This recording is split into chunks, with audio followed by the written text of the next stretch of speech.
Australia Prime Minister Julia Gillard says she will step down from her position after being unseated as Labour Party leader by her predecessor Kevin Rudd following a 57-45 vote by party lawmakers Wednesday.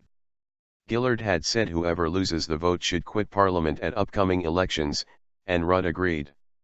She called for the party vote in response to reports that Rudd's supporters were pushing for a challenge, in hopes of avoiding what opinion polls suggest will be a massive defeat for the ruling Labour Party in the elections. In accordance with the pledge I gave earlier today, I announced that I will not recontest the federal electorate of Lalor at the forthcoming election, Gillard said at a news conference. I will have time in the coming weeks to be back home in my electorate to say hello and goodbye to the community that I've had the absolute privilege of representing in this parliament since 1998. Gillard has said she has written to Australia's Governor-General, Quentin Bryce, to commission Rudd as the next Prime Minister. She said we was proud to serve as Australia's first female Prime Minister, according to news.com.au. It will be easier for the next woman, and the woman after that and the woman after that. And I am proud of that, Gillard said. Bryce is seeking high-level advice from the acting Solicitor General, Justin Gleeson, to discuss the constitutional impact of the leadership change before confirming Rudd as the next Prime Minister, news.com.au reports. Rudd previously held the post from 2007 to 2010 before losing to Gillard. Rudd likely will have to demonstrate that he can command a majority of lawmakers in the House of Representatives.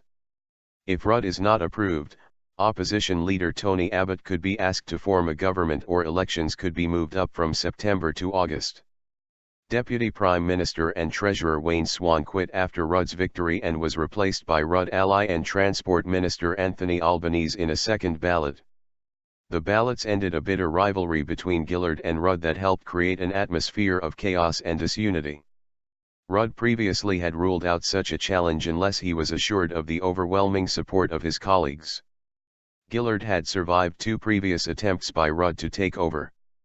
In recent years, politics has failed the Australian people. There's just been too much negativity all around, Rudd said Wednesday after the vote, according to news.com.au.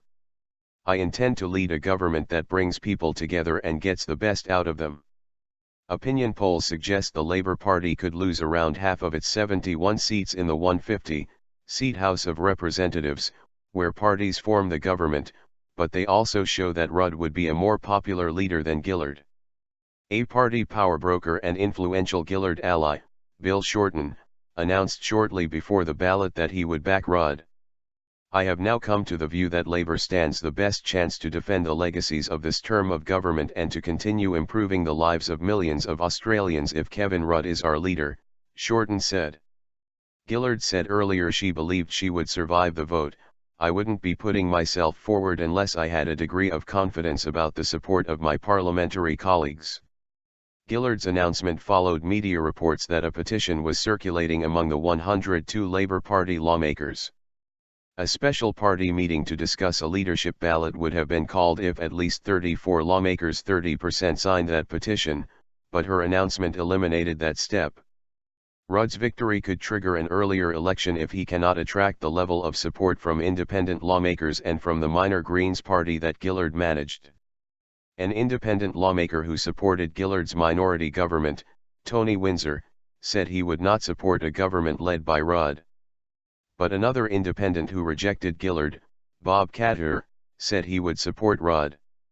Rudd had been a popular prime minister who started sliding in the polls when Gillard, his then deputy, challenged him to a leadership ballot 3 years ago.